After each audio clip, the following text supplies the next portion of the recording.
Friends, welcome to கேபிஸ் cooking vlog. இன்றைக்கி சூப்பரான ஸ்பெஷல் டிஷ் செஞ்சு காட்ட போகிறேன். உங்களுக்கு சிவியராக கோல்டு இருக்கா? அப்போ கண்டிப்பாக இந்த ரெசிப்பியை ட்ரை பண்ணுங்கள். ரசம் சாதத்தோட நாட்டுக்கோழி வறுவலை சேர்த்து சாப்பிடும் போது டேஸ்ட்டு சூப்பராக இருக்கும், கோல்டும் போயிடும். நாட்டுக்கோழியை மஞ்சத்தூள் சேர்த்து நல்லா கழுவி எடுத்து வச்சுருக்கேன். ஃபஸ்ட்டு ஒரு மண் பாத்திரத்தில் 4லேருந்து 5 ஸ்பூன் நல்லெண்ணெயை சேர்த்துடலாம். நல்லெண்ணெய் சூடானதும் பட்டை ஒரு துண்டு, கிராம்பு 2 பீஸு, ஏலக்காய் 2, சோம்பு அரை ஸ்பூனு, பிரிஞ்சி இலை 2, சாப் பண்ண கார்லிக்கு, கருவேப்பிலை, சின்ன வெங்காயம், பச்சை மிளகாய், பெரிய வெங்காயம் எல்லாத்தையும் சேர்த்து நல்லா வதக்கிடலாம்.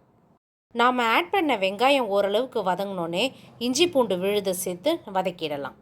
ஒரு 2லேருந்து 3 நிமிஷம் இஞ்சி பூண்டு விழுது வதங்கினோன்னே தக்காளியை சேர்த்துடலாம்.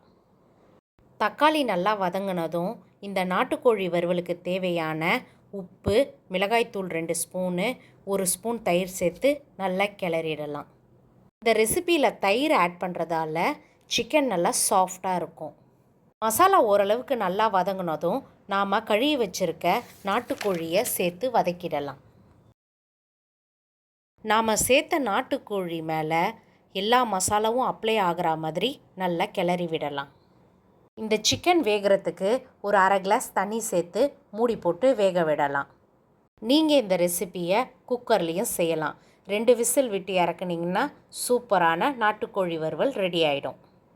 இப்போது நாம் மண் சட்டியில் செய்கிற நாட்டுக்கோழி வறுவல் வேகிறதுக்கு 10 to 15 மினிட்ஸ் ஆகும். உங்களுக்கு தொக்கு மாதிரி வேணும்னா இப்போ வீடியோவில் காட்டியிருக்க இந்த ஸ்டேஜில் நீங்கள் நிறுத்திடலாம். ஃபைனலாக நம்ம ரெசிபிக்கு பெப்பரை கொஞ்சம் இன்னும் அதிகமாக க்ரஷ் பண்ணி ஆட் பண்ணலாம். இதுக்கு பதில் மிளகுத்தூள் இருந்தாலும் நீங்கள் சேர்த்துக்கலாம். நான் இன்றைக்கி சிக்கனை ட்ரை ரோஸ்ட்டாக செய்கிறேன். நாம் ப்ரிப்பேர் பண்ண சிக்கன் மேலே பெப்பர், கருவேப்பிலை, கொத்தமல்லி எல்லாத்தையும் சேர்த்து கலந்து விட்டால் சூப்பரான நாட்டுக்கோழி வறுவல் ரெடி. கண்டிப்பாக நீங்களும் ட்ரை பண்ணுங்கள். தேங்க்யூ ஆல், பாய்.